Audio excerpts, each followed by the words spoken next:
guys, I'm Rich from NeoWin. Today we're unboxing Lenovo's 6th generation ThinkPad X1 Carbon. So, for those that don't know this about me, I do love Lenovo's ThinkPads.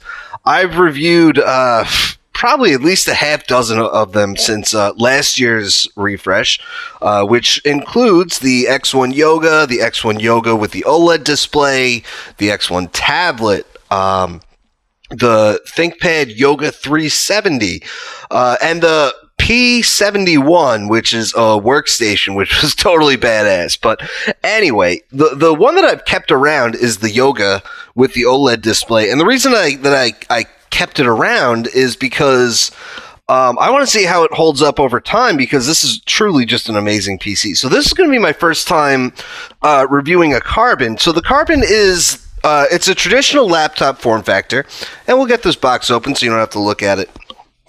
And you'll notice it doesn't come in a fancy, shiny box like a lot of other PCs do. All right, and the reason for that is because Think is Lenovo's business brand.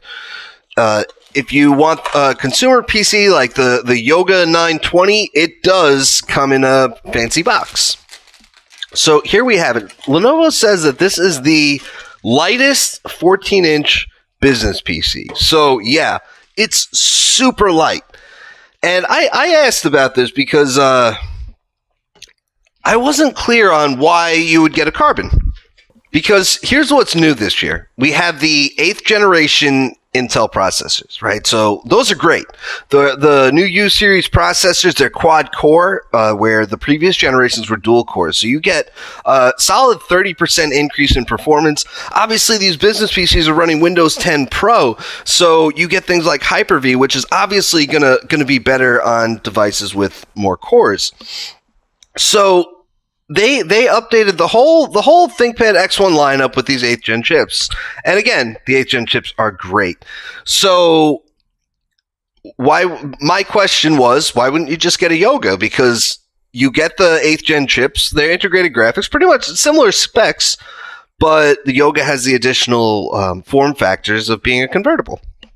And the answer was that this thing is just so light. It's obviously, you always make some kind of compromise when you get a convertible form factor. And this thing is, there's something to be said about a machine that you can just throw in your bag and not really feel that it's in there. Oh, here's the power button. It's the thing about having so many laptops, you end up looking for the power button.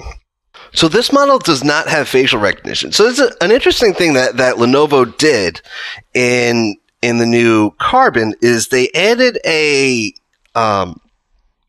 a privacy, mechanical privacy thing where you can block the camera. So, and this is big. I don't know if you've noticed, there's a lot of PCs, like Huawei just came up with the MateBook X Pro, where they hid the camera in a function key or between the function keys. And physical camera blocks are becoming common, where previously it would be common to kind of put a piece of tape over the webcam or something. So now you wouldn't have to do that. So, like I said, though, if there's two options here, there's facial recognition or there's that privacy guard, because the privacy guard itself is where the IR camera would be, and it would be harder to engineer a guard that blocks both of those things. And so you get one or the other is what I'm saying. And obviously you get the fingerprint sensor, which is down here anyway, and that's what you use for Windows Hello on this model. Previously, the previous ThinkPads did not have facial recognition at all. They were all about the fingerprint scanner. Honestly, what I'd like to see, and I would imagine that this happens in the next generation, is that, they can put an IR camera over here and just use a privacy guard for the Windows Hello camera. To me, that just makes sense. But this is what we have for now. So other features that we have is Dolby Vision display. Last year the Yoga, like I said, they offered an OLED option. So they didn't offer an OLED option this year, and I get it. It does affect battery life. The battery life on that machine is not so great. So what they went with this year was Dolby Vision. So you could get a standard standard 1080p model. You could get the Dolby Vision model. And Also, there's Amazon Alexa, which I don't see as a pre-installed app, but I don't know if it's available just yet, and I have to reach out to Lenovo to ask about that, because there should be an Alexa app that shows up at some point. It might be required with the software update, but it's interesting because it has the far-field voice microphones, and now you'll be able to use those for Cortana or Alexa. So you'll be able to say, in other words, you can call either voice assistant that you want without having to open a separate app or whatever. You just say Alexa, or you say, hey, Cortana, and it just opens that thing, which is pretty cool if you ask me. And like I said, Lenovo says this is the lightest 14-inch business laptop that exists, 2.49 pounds. And really, it just feels like nothing. And I love laptops like that because really, I carry a lot of laptops, so it's really nice to have one that doesn't take up a lot of weight, and it's 15.95 millimeters thin, which I gotta say, it's a really nice machine. So, like I said, not a convertible, 180 degrees. That's standard for Lenovo's ThinkPads, and we have the curved keys, which I've always found to be really comfortable to type on, and especially with the carbon fiber design, it's kind of soft. Okay, so we can take a look at what else is available here. We have a new ThinkPad logo, or slightly new. You can see it's kind of more of a chrome color, where the old one was more of a grayish silver. The X1 that you see over here is new. That replaces the old Lenovo logo there. And it's a little design changes, right? Over here, we have a Thunderbolt 3 port that can be used for charging. We have USB Type-A, HDMI, lots of ports on the ThinkPads X1s, which is always nice. Another USB Type-A port and a headphone jack. Back here, we have a SIM slot and a micro SD slot. So the thing about that is that it probably doesn't work. I'm not sure which model they sent me. I can't be sure until I really start getting into this thing. But it's a really weird thing about ThinkPads that I found in when I reviewed the Yoga, is that those SIM slots exist on all of them. They don't actually work unless you paid for the cellular model. So I guess it just makes more sense to build them all the same way, right? But last year's models came with the Snapdragon X7 LTE model. They switched it up. They didn't get it from Qualcomm this year. But, I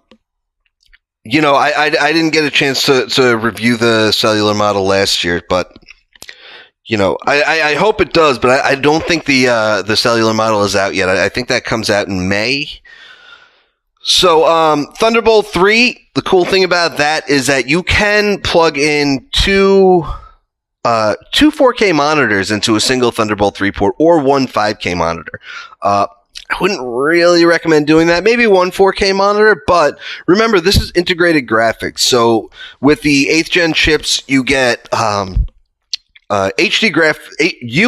graphics 620, which from what I've experienced and what I've read, UHD graphics is really just renaming the old HD graphics 620. And the difference between integrated graphics and discrete graphics is that you're actually sharing the system memory for graphics memory rather than having its own dedicated memory.